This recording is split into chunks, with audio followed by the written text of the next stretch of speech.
अस्सलाम वालेकुम, मैं डॉक्टर नवीद हूँ। पुराने ज़माने की बात है, एक बाबा जी अपने हाथ में बंदूक लिए किसी गाँव से गुज़र रहे थे। तो वहाँ गाँव के कुछ मनचले कुछ नौजवान बैठे थे और उन्होंने बाबा जी से शरारतन पूछा कि बाबा जी खैर है, बंदूक कित्थे लेके जा रहे हो? कित्थे बंदे-बुंदे मारन जा रहे हो? तो उन्हें बड़ा ज़बरदस्त जवाब दिया बाबा जी ने। कहने लगे, पुत्र बंदे ते लफ्ज़ां नाल ही मर जांदे, ये ते सूरां नूं मारन लई रखी है। तो मैं ये कहना चाह रहा हूँ कि हमारे जो अल्फाज़ हैं, उनकी बड़ी वुक़्अत होती है। हमारी जो तसल्ली है, हमारी जो ढारस है, उनका बहुत बड़ा रोल होता है। हम लोगों की ज़िंदगियों में एक तब्दीली ला सकते हैं, उनमें एक उनकी डायरेक्शन बदल सकते हैं। तो मैं पिछले कुछ दिनों से देख रहा हूँ कि सिर्फ़ बच्चों को गाइड करना, उनको डेस्टिनेशन दिखाना, उनके सेशन लेके करियर काउंसलिंग करना, जहाँ पे वो रुके हुए हैं, उनको कोई बताने वाला नहीं है और ख़ास तौर पे इसमें मैंने देखा है कि बच्चियों का बहुत बड़ा मसला है। एक तो ज़ाहिर है कि हमारे यहाँ रिवाज ही ऐसे हैं कि बच्चों के रिश्ते इवन के नहीं होते अगर उनकी जॉब ना हो। आजकल की जो सूरत-ए-हाल है या फिर फाइनेंशियली वो स्ट्रॉन्ग ना हो।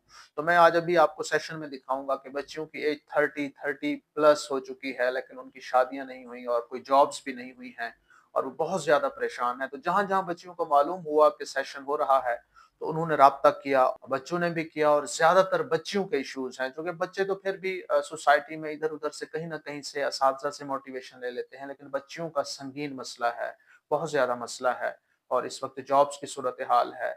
जॉब्स भी ज़ाहिर है नहीं हैं और सिस्टम ऑफ एजुकेशन ऐसा है कि हम हमारी प्रोडक्ट्स बहुत ज़्यादा आ चुकी हैं, लेकिन उनकी जो खपत है वो कहीं नहीं है। हमने फैक्ट्रियाँ तो लगा ली हैं ग्रेजुएशन की, बीएस तो करवाई जा रहे हैं, लेकिन आगे उनको हमने जो वो जो प्रोडक्ट है वो सप्लाई कहाँ करनी है या जो उनकी खपत है वो कहाँ होगी, ये हमने कभी सोचा ही नहीं है। हमने बीएस प्रोड्यूस करने की फैक्ट्रियाँ तो लगा ली ताकि हमारी जो बच्चे हैं उनसे फीसें इकट्ठे करके हम इदारे चलाते रहें और रियासत को जो है वो तनख्वाहें ना देनी पड़ें या तनख्वाहें कम देनी पड़ें असातिज़ा को और असातिज़ा की फीसें बीएस प्रोग्राम से ही इकट्ठी हो जाएँ। लेकिन उन्होंने ये नहीं सोचा कि इतने ग्रेजुएट्स जाएँगे कहाँ? आखिर उनको कोई जॉब्स भी नहीं मिलेंगी तो पूरे मुआशरे में एक फ्रस्ट्रेशन होगी जो कि सिविल वार की तरफ जाती है। तो मैं लोगों को पिछले कई दिनों से उनकी काउंसलिंग कर कर रहा हूँ और एक सोज़े जिगर रखता हूँ, एक दर्द दिल है कि बेतहाशा लोग जो हैं वो इस वक़्त परेशान हैं और वो हमारी हमारी ढारस के इंतज़ार में हैं। तो मैं सराइकी में अपने कुछ अशार कहूँगा कि मेकु मेरा दुख, मेकु तेरा दुख, मेकु पूरे पाकिस्तान दा दुख। मेकु मेरा दुख, मेकु तेरा दुख, मेकु पूरे पाकिस्तान दा दुख। जेरे मर गए हैं वो तो मर गए हैं, मेरे को जींदे कब्रिस्तान दा दुख। तो मुझे इस वक्त जो जिंदा कब्रिस्तान है, जो जिंदा लोग हैं लेकिन मरे हुए हैं, मुझे उनकी ज्यादा फिक्र है और यकीन करें कि ये एक दिली फिक्र है और एक खून जिग्र जल जल रहा है।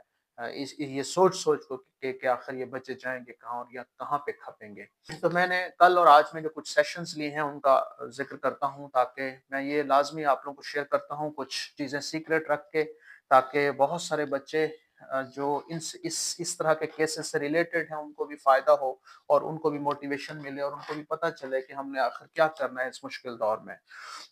तो यहाँ पे तो एक बच्ची हैं जो कसूर चूनिया से जिनका ताल्लुक है, तो मैंने उनको हवाला दिया कि कसूर चूनिया में एस्पायर कॉलेज के डायरेक्टर जो ऑनर हैं डॉक्टर साहब डॉक्टर गुलाम हुसैन साहब, वो हमारे बहुत प्यारे दोस्त हैं।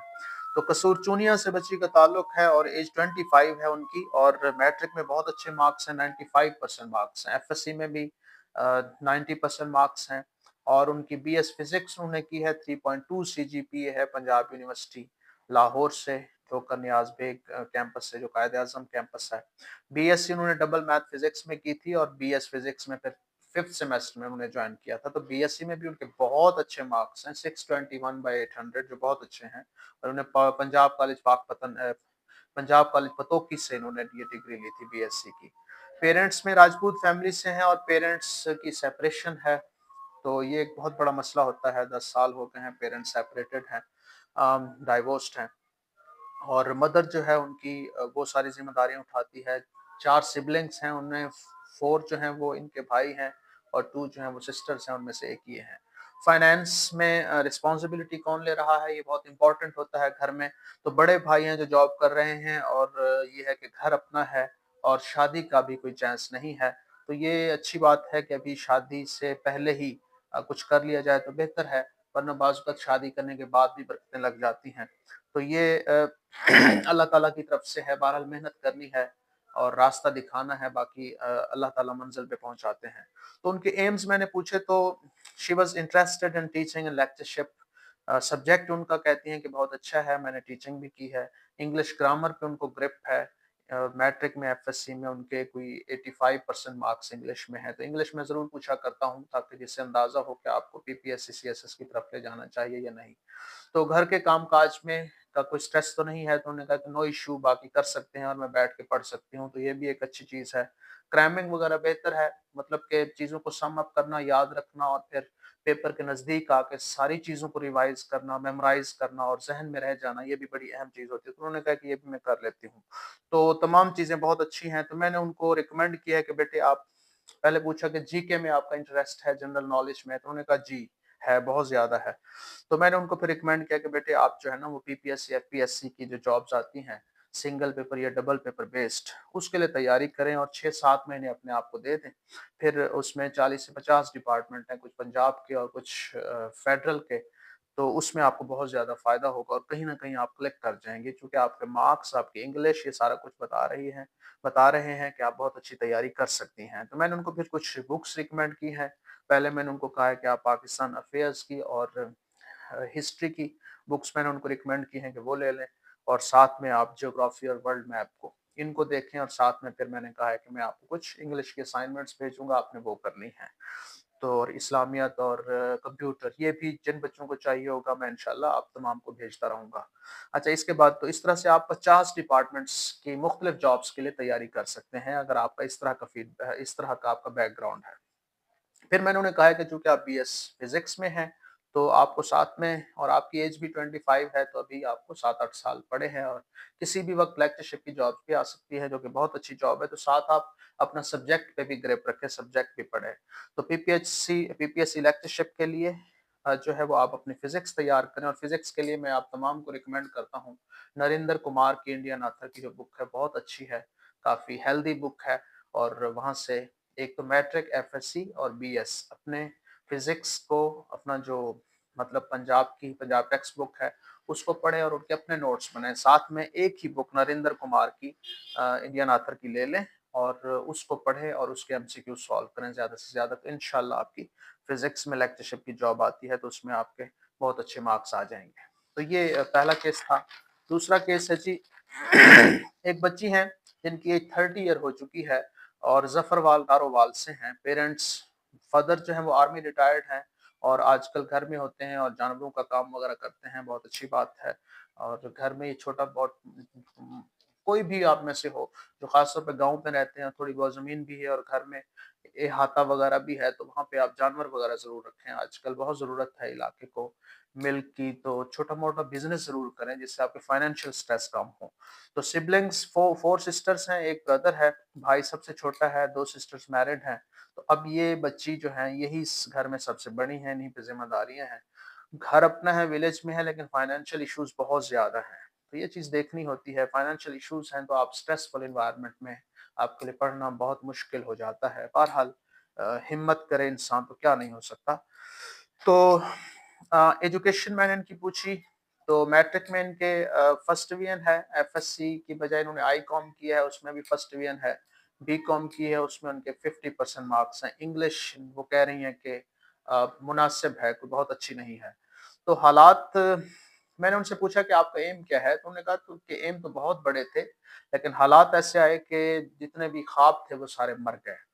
तो यहाँ पे बड़ा रंजीदा होता है इंसान के, आपको कोई मोटिवेट करने वाला नहीं होता, कोई फैमिली में या आउट ऑफ फैमिली या फिर कोई असातिज़ा में से जो आपको डायरेक्शन दिखा दे, ये चीज़ इम्पोर्टेंट होती है।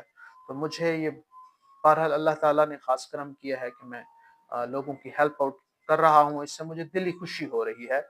तो वो कह रही है कि शादी भी करीब आ गई है और होपफुली के ईद के बाद शादी हो, तो मैंने कहा बेटे ये इश्यू तो होगा, तो आप तैयारी कर लेगी? तो उन्होंने कहा सर कोई इश्यू नहीं है, मैं तैयारी कर लूँगी। तो बहरहाल शादी के साथ तैयारी मुश्किल होती है, लेकिन हिम्मत करेंगी तो ज़रूर हो जाएगी।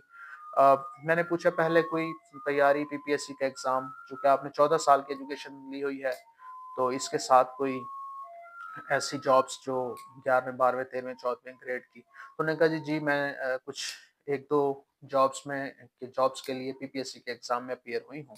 लेकिन वो मैंने यूट्यूब चैनल से सुन के दिए थे और वो पास नहीं कर सकी, कोई बुक वग़ैरह मैंने नहीं ली।